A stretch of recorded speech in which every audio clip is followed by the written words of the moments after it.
Welcome to the Pulse with Peter B. I'm your host, Peter Biancomano. Let's get you to the pulse on everything you need to know. And we are here at Hoboken High School, located at 800 Clinton Street. And we are very, very thankful to Dr. Johnson and the administration for letting us use this gorgeous facility for an extremely special guest. He's been on the show before many, many times, but I don't know if you've ever been on with me there, Councilman. No, Josh has always done the interviews with me. Now you got the real deal. You got the true talent on set. I feel like let me tell you. I'm finally worthy of number one. Exactly. I appreciate that. Of course, this is my good friend, 4th Ward Councilman, Mr. Ruben Ramos. Great to see you. Good to see you, Pete. Always. Absolutely.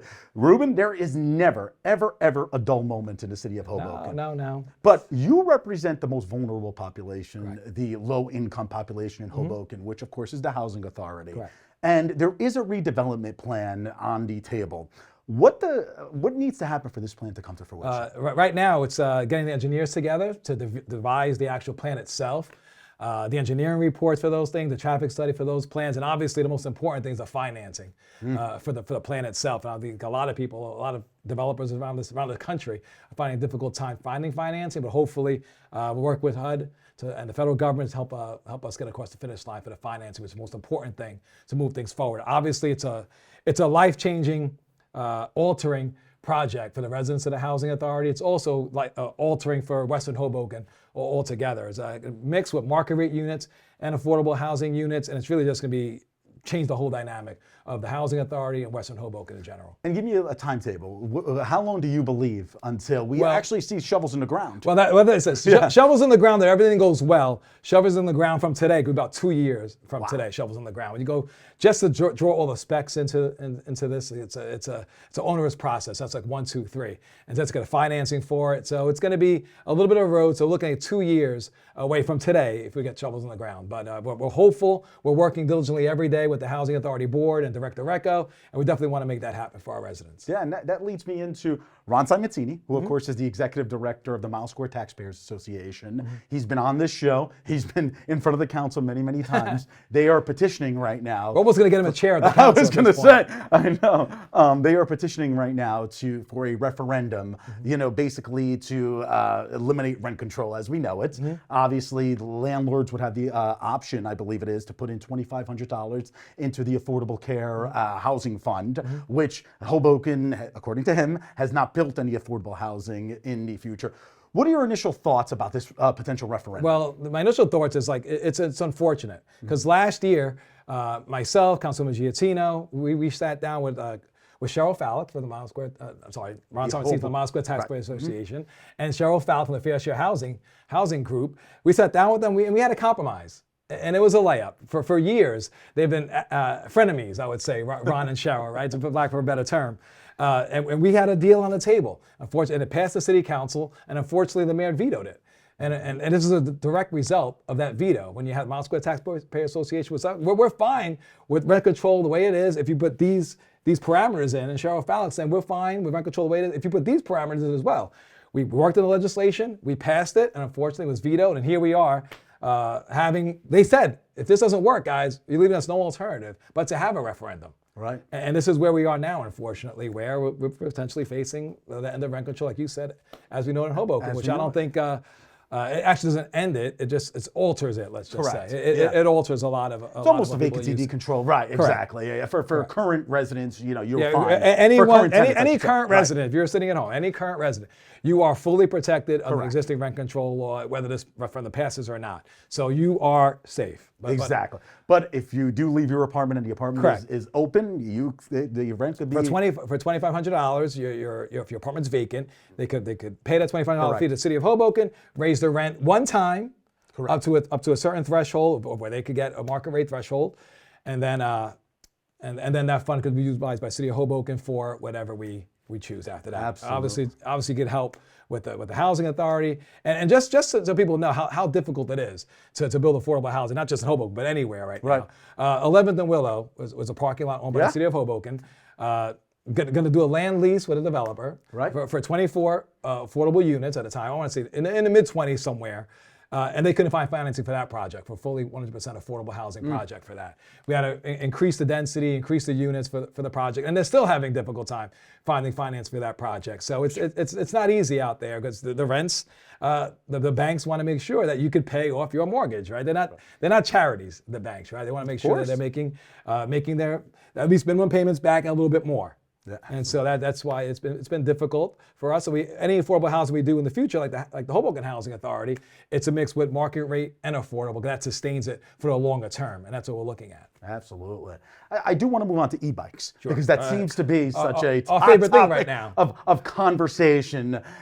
You along with Councilman Provenzano in the first ward. And Councilman Russo. And Councilman Russo, excuse me, I can't forget about Michael. Sorry, Mike. No, Mike joined us. Exactly. You proposed a new ordinance. Correct. I was just wondering if you want to explain to the audience what that ordinance entails. But you guys are getting pushback from the Bala administration about this. We are. Why? I don't know why. I really can't speak for them as to the why, because it's really simple. It's $5 fee, registration fee, every 2 years. You'll take a short test. Then you'll read what our Vision Zero goals are.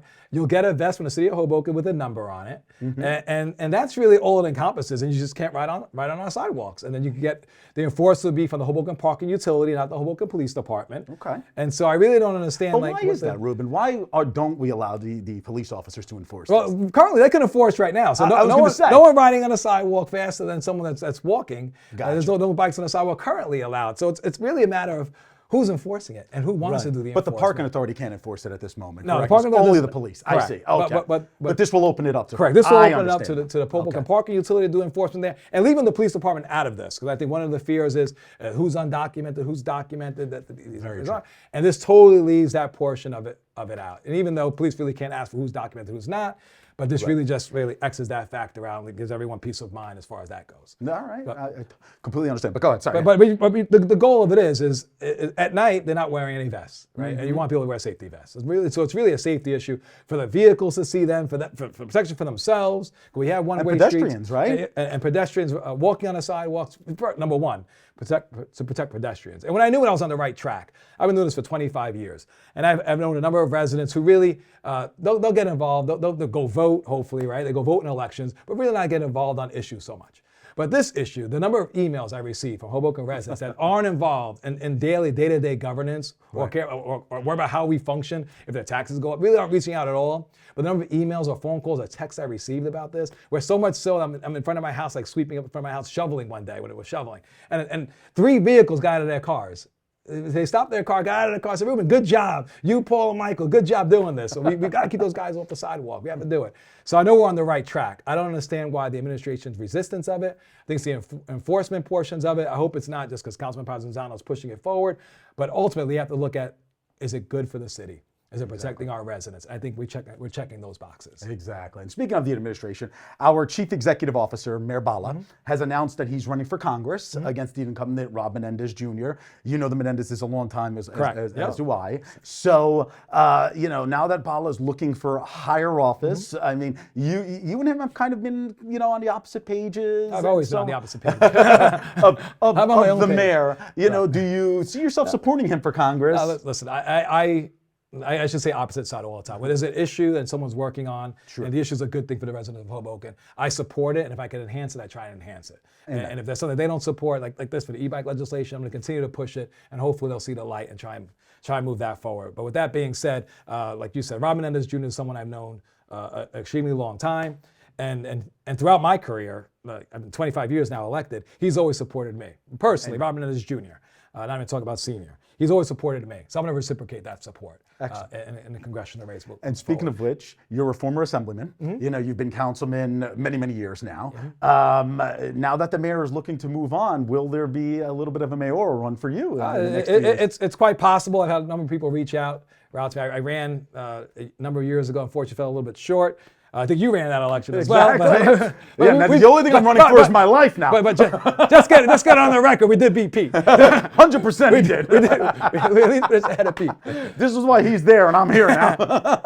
No, but listen, I love our city. You know that. And I think You know, I'm very inclusive at how my governing style is very inclusive of everyone. I don't view anyone as an enemy. As few ideas that we don't agree upon today, but maybe we could agree upon tomorrow. And hopefully, if we do decide to pursue the mayor's office, that's something that would definitely our policy would be that. Wow. You know, work on behalf of everyone. I appreciate it. Fourth Ward Councilman Ruben thank you, Ramos. This is Pete. fun. We need to do this more often. Oh, listen, Forget about Josh. I'm a great guest. That's how you You're know, a fantastic guest. And maybe we could have Josh on one side, you on the other. I don't know about double that team much this. now. Yeah, we could really rock and roll. We can take this to a new level. I appreciate it again, Thank Ruben. you, buddy. Really Appreciate do. it. All right, folks. We will be right back.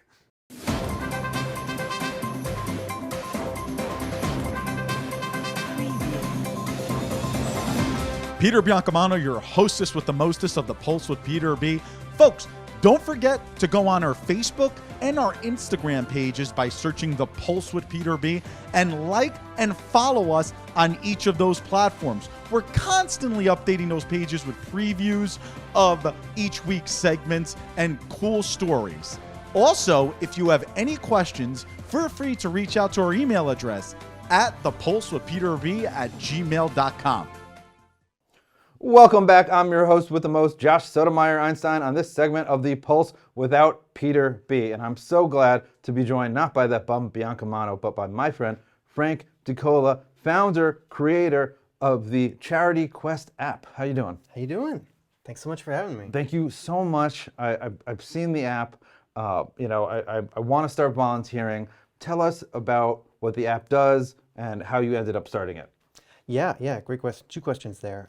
So as far as what the app does now, it is your one-stop shopping for volunteering in Hudson County. We've got 20 great nonprofits that are using it. They've posted their volunteer schedules to the system. And with your one volunteer account, you can just sign up for whatever seems interesting to you. You're not committing for a year or for a few months. You're just committing for that one, few hour block segment that you chose. So it could be serving dinner at the Hoboken Homeless Shelter. It could be helping with food distribution at the Hoboken Community Center Pantry. But you just have to commit for that one section that you said you signed up for, show up and start volunteering. So what are the nonprofits that are currently on the app? Yeah, so we have a ton of food pantries. Obviously, we have the Hoboken Shelter, which has a storied history here in Hoboken. They do 3 meals a day. They do workshops on the app. You can sign up for all of those. And then we have a lot of food pantries. I mentioned that the Hoboken Community Center Pantry is the first charity that started using it back during COVID. They were using it for their emergency food distribution, and that still continues. We're doing food distribution every 2 weeks. You can sign up for that. You can sign up for a lot of the preparation that goes into it as well. And there's a lot of food pantries. We've got a food pantry in West New York, they're called Divine Connection. There's also smaller food pantries there. Temple Bethel in Jersey City has a smaller temple pantry. They're open once a week on Thursday nights.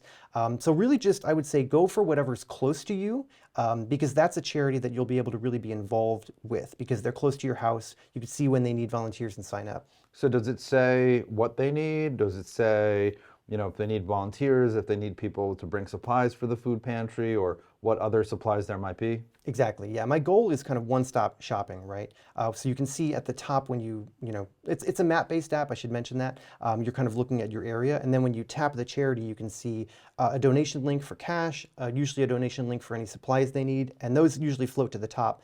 Under that are all of the shifts that are open, and you can see, okay, this one's full. They have enough people to help out with packing bags, but they're looking for Spanish translators, right? So I'm going to sign up for that one. We always need translators.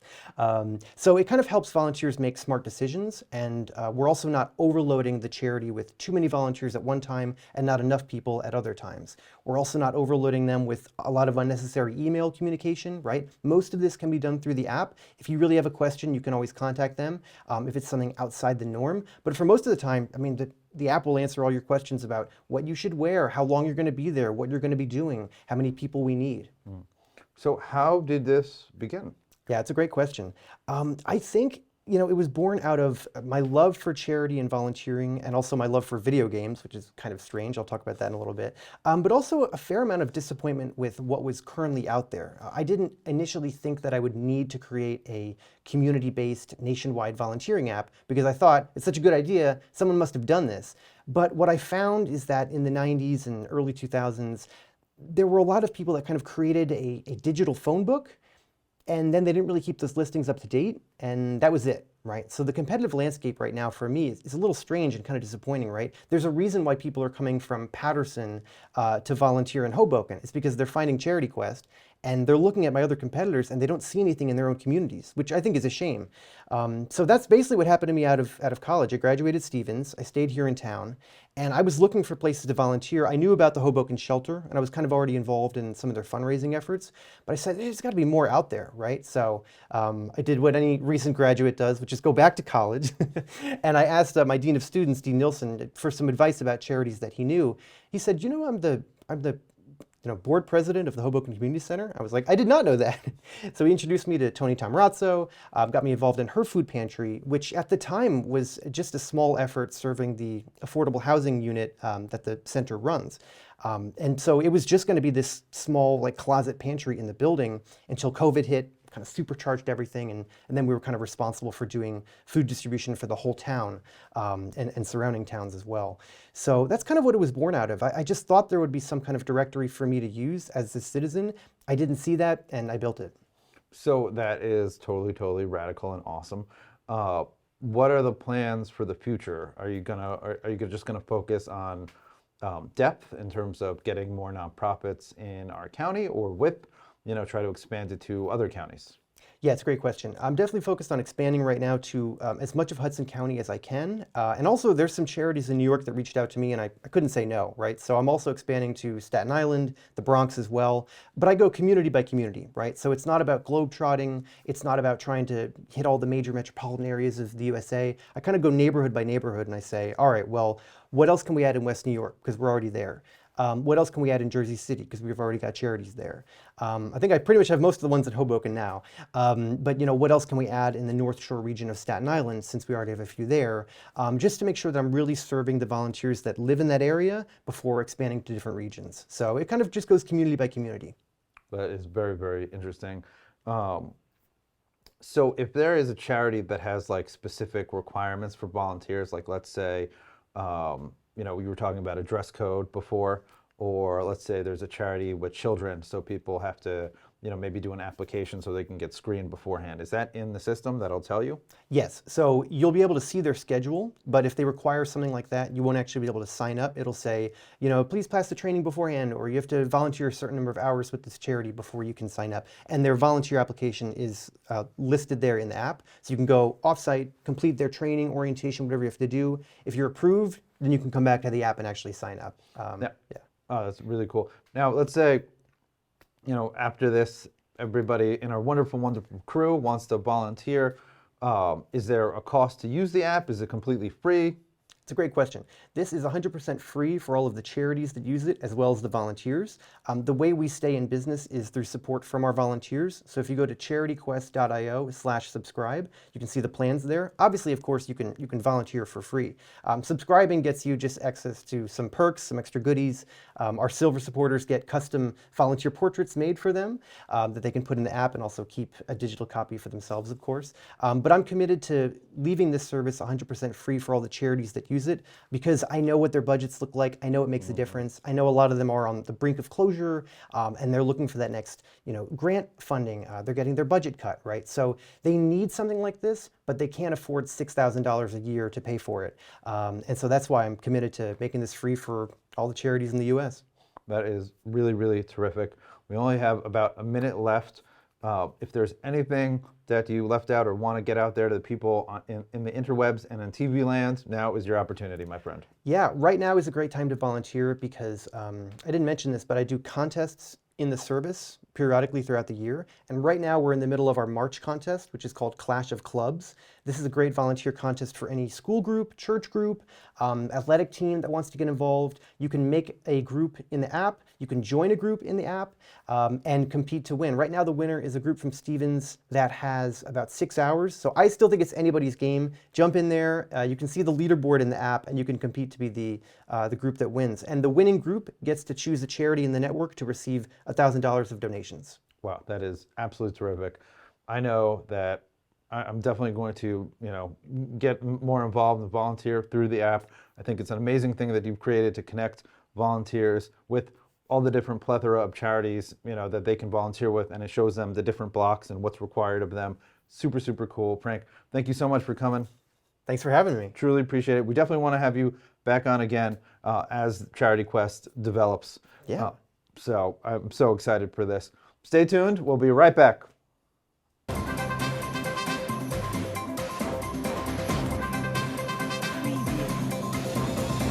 Peter Biancamano back with you. Don't forget to watch us on cable access every Sunday and Monday at 9 a.m. Optimum Channel 18, Files Channel 46, and Comcast Channel 190. Also on Sunday mornings at 9:30 a.m., you can watch our show on our YouTube channel, and you can also binge watch all of our old shows. Who doesn't want to keep watching The Pulse with Peter B? We'll see you there. Welcome back to The Pulse with Peter B. Still here at the gorgeous Hoboken High School located at 800 Clinton Street in the beautiful city of Hoboken, New Jersey. And now that Josh Sotomayor Einstein is out of here, and I wish somebody can beat him up because the person to my right talks about people beating each other, every day, correct? I mean, sure, it is on my Twitter. So yeah. There you go. What did Josh ever do to you? Oh, come on now. Just being alive. Josh, we love you. Oh, wow. Usually you kind of go after Josh. You have a Josh joke today? No. Wow. Striking out today. And you know why? Because he's on for the first time in 2024, and that is our pro wrestling insider, Mr. Rob Tonnesen. Rob, it is great to see you. Pleasure, and it's nice to be in Hoboken High School. I've always heard great things about it, and they were a great rival for us in high school. So it's nice to be inside the building and see how the sausage is made, so to speak. Exactly. Under the wings, as we say, correct? Well. But Rob, the granddaddy of them all, the grandest stage of them all. Give me another synonym that they use. Sports entertainment. There you go. In sports entertainment, and that, of course, is WrestleMania 40 is this upcoming weekend, April 6th and the 7th, live from Lincoln Financial Field in Philadelphia, home of the Philadelphia Eagles and... Saquon Barkley's Eagles. Exactly. Just to nudge all those Giant fans out there. Rob, can you believe WrestleMania 40? Unbelievable. Yeah, and it's weird because we were just recently talking about how 5 years ago we were at Mania, my first appearance on the Pulse when WrestleMania was in New York. Yeah, you're right. When you were tailgating out in the parking lot, from what I remember. Well, the less said about that night, the better. Exactly. Absolutely, Rob. So, Rob, the WWE is really limping in to this, showcase of all showcases, as they call it. There are a number of injuries, and not only to mid-card wrestlers, but to top talent as well. You want to explain what those are? Yeah, so the WWE really had a lot of injuries going into WrestleMania. You had CM Punk, who just recently returned in November. He tore his bicep, excuse me. He's going to be out until at least August, so he's missing out on Mania, and he was factored in heavily to night one, which we're going to be discussing today. You also have Seth Rollins, who is still active, but because of thankfully the nature of his injury, he didn't need to miss WrestleMania. So you have two major injuries to the top stars. And throughout the card, several key members that they had plans for due to injury or uncertain circumstances have been pulled from WrestleMania. Wow. Unbelievable. And it probably has affected the card, as you mentioned, correct? Oh, 1,000%. Let's talk about storylines. Yes, Sorry, go ahead. absolutely. Yeah. So in major storylines, for the love of God, Dwayne Johnson is back, and for the love of God, I hate it. I cannot... Also known as The Rock. Fine. The Rock has returned, and I cannot describe how much I don't like that. Even as a heel. Don't matter. Wow. Don't matter. His references, his catchphrases, his jokes were corny in 1998. Oh, I laughed at them. You were also 12. Very true. They were corny in 1998. 26, 27 years later, they are still just as bad. He comes back, teases that he's going to fight Roman, and then all of a sudden nonsense goes in with Cody, and he takes Cody's spot, and then Triple H gives it back. So that whole storyline has been a mess, and now there's a whole night one tag team match, which we'll get into. Drew McIntyre has really kind of come out as the hater of the year, mocking CM Punk for his injury. So Punk has been injured, and McIntyre pretty much picked up with everything that you watch on the program, everything that Drew McIntyre is doing was supposed to be what CM Punk was going to do. So you have that. You have other storylines with Rhea Ripley and the Judgment Day. You have her with her storyline with Becky Lynch, and you have the Uso storyline, Jimmy and Jay. So the story is good. Let's not forget about Bailey too. Yes, and Bailey, the Royal Rumble winner with Damage Control. You have a lot of stories that are in the air, but due to the injuries, it does feel rushed. Wow. Well, and can you blame the WWE? I mean, do you think bringing back The Rock was always in the cards before all the injuries came? Bringing back The Rock was always the thought, the idea, because I've been on the show before saying, well, they're kind of teasing The Rock. There was that episode of The Young Rock where there was a child that said Roman Reigns' acknowledge me, and that was supposed to be like, oh, they're teasing a Mania match. But what have I always said every time I've talked about Cody on this show? Cody's idea was Mania. He really should have won last year, but whatever. Comes back this year, wins the Rumble, and it was like, okay, now it's Cody's time. You could have done the Rocky storyline with Cody in Philadelphia. You could have done any number of things, and then now for The Rock to show up, it's kind of, this was the wrong time to do it. You could have done it last year in Los Angeles. Nobody would have bothered. You could have done it at SummerSlam, but doing it now, especially how everything has been lined up, it's a 2-year storyline, and now all of a sudden it's pulling the rug out. I said to friends on Twitter, George R.R. Martin writes a shorter story than Cody.